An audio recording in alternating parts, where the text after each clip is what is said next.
This last part of the video series is about the basing of the Raptors army.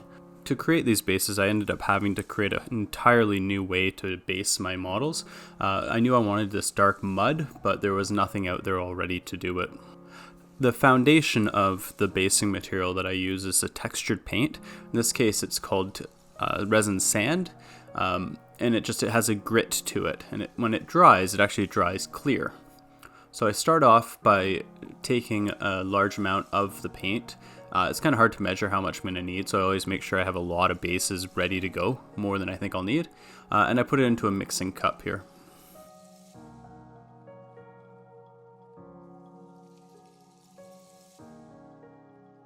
As I mentioned, the textured paint dries clear, so I need to give it some color.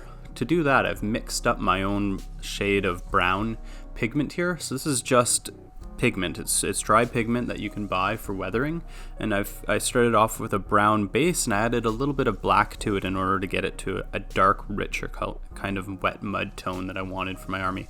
But this could be done with any color. If you wanted to have like a red mud, you could use red, or if you wanted purple mud for some reason, you could mix in a purple pigment. You can use any color you want. The amount that I add in is sort of done by feel. As I go, I mix it in, and I just keep mixing it and adding more until the white shade of it starts to disappear and it starts to look more like a dark shade of brown. There is going to be a little bit of the white present no matter what, but like I said, that dries clear anyways, so it's just about getting the right amount of intensity, and I do it by feel at this point.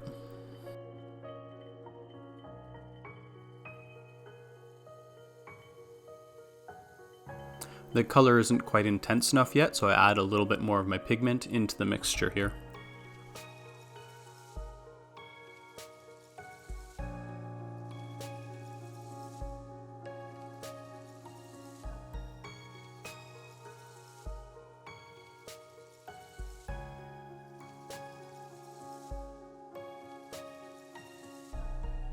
This is pretty close now. I'm just going to add a little bit more pigment in, and I think that will give us our final shade then.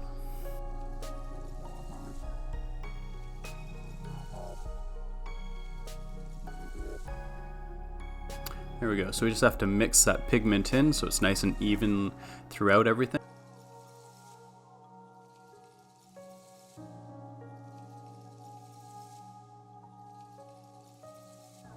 Yeah, and that's looking pretty good now. You can still see there's a little bit of a whitish gloss to it, but overall this is a pretty solid, consistent dark brown now, so this is what I'm going to use for the basing. Now, on the battlefield, it's not just going to be pure mud. At one point there was going to be a lot of plant life in this, so what I'm going to do now is I'm going to add in some static grass flock and mix it in as well, and this adds some additional layers of texture to the basing material, and it gives some neat fibrous elements that are going to stick out.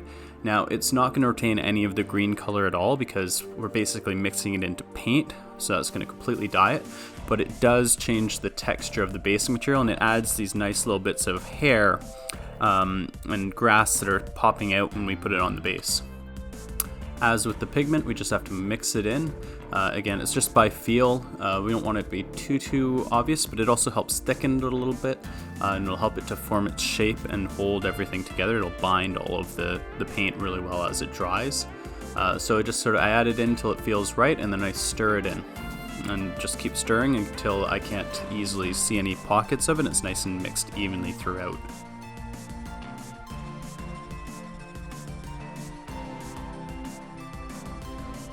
Now, while this basing method does take a bit of prep work, and it's a bit hard to control the amount that we're going to get because you have to just sort of keep adding and mixing until it gets right, the nice thing is that the base itself requires nothing in preparation. You don't have to paint it, you don't have to prime it.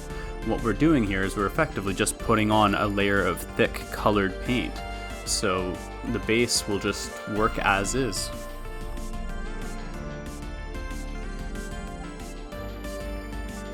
So I just have to spread it out and cover it on the entire base. Try not to get any on the edges, but if I do, I can just use my finger and wipe that off, and I can retouch it up with paint if I have to afterwards. But just trying to get some even coverage. I don't want it to be too flat or smooth. I want to have a rough texture to it, so I pat it every so often to try and get it to pop up, And I'll also clear some spots down to the base level, and these will end up serving as puddles, and they just have to have a bit of a border to them.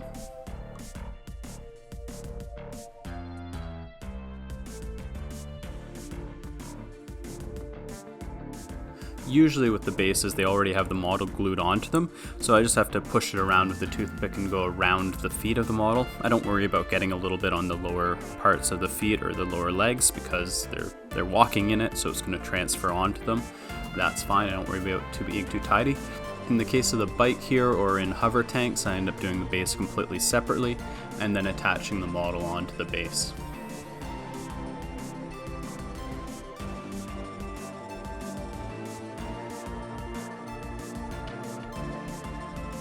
I'm just going to touch up a little bit on the edges here, and I'm going to move the material around the wheels and around the base of it where they're going to be getting displaced as the wheels move through, just to make it look a little bit more realistic.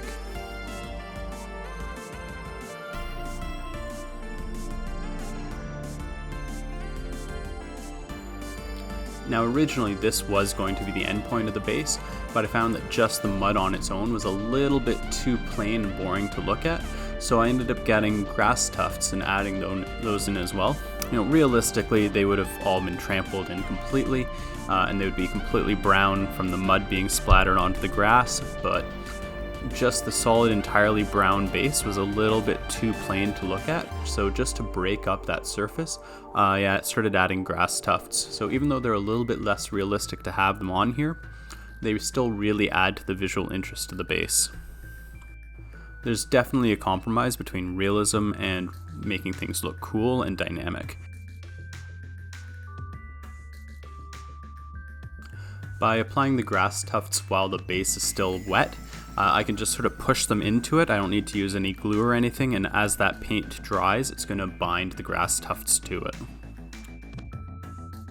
A toothpick here that still has a bit of the paint mixture on it, and I'm just sort of dabbing it into the grass here just to make it a little bit less green and to blend it in a little bit more with the environment.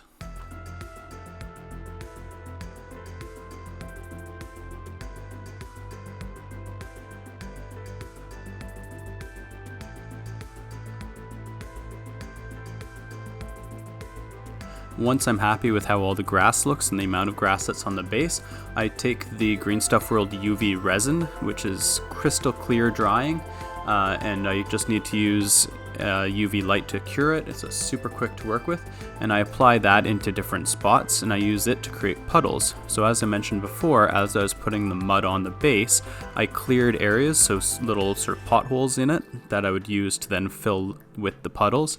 And again, this helps break up that mud again and make it look a bit more interesting and even a bit more realistic, because when you get mud, any low areas tend to accumulate large amounts of water rather than just being mud consistency everywhere. When I first started working on this army, I used water effects, but once I saw this product, I gave it a try, and the instant curing of it with the UV light is amazing, and it's just so clear when it's cured as well, and so tough and durable, and it doesn't shrink at all, so it just made things so much better overall.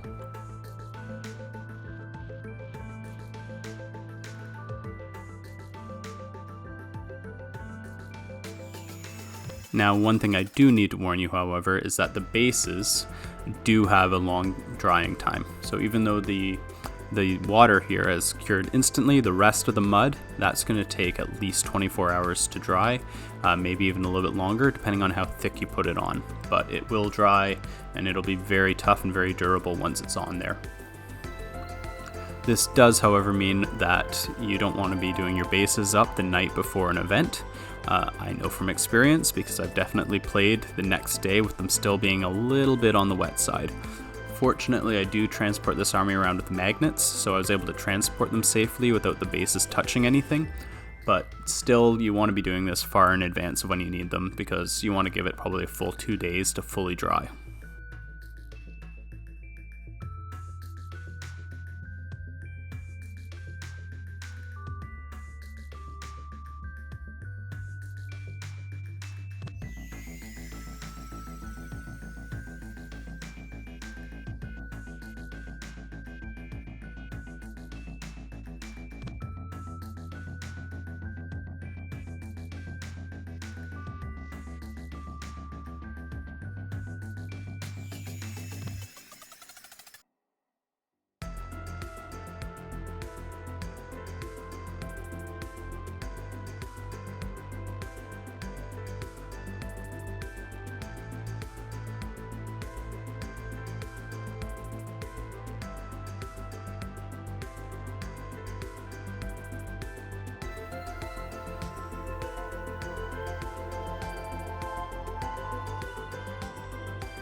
As I mentioned, it's hard to get the right amount of this mixed up, so I always make sure that I have extra bases ready to go that I can just use up any remaining on.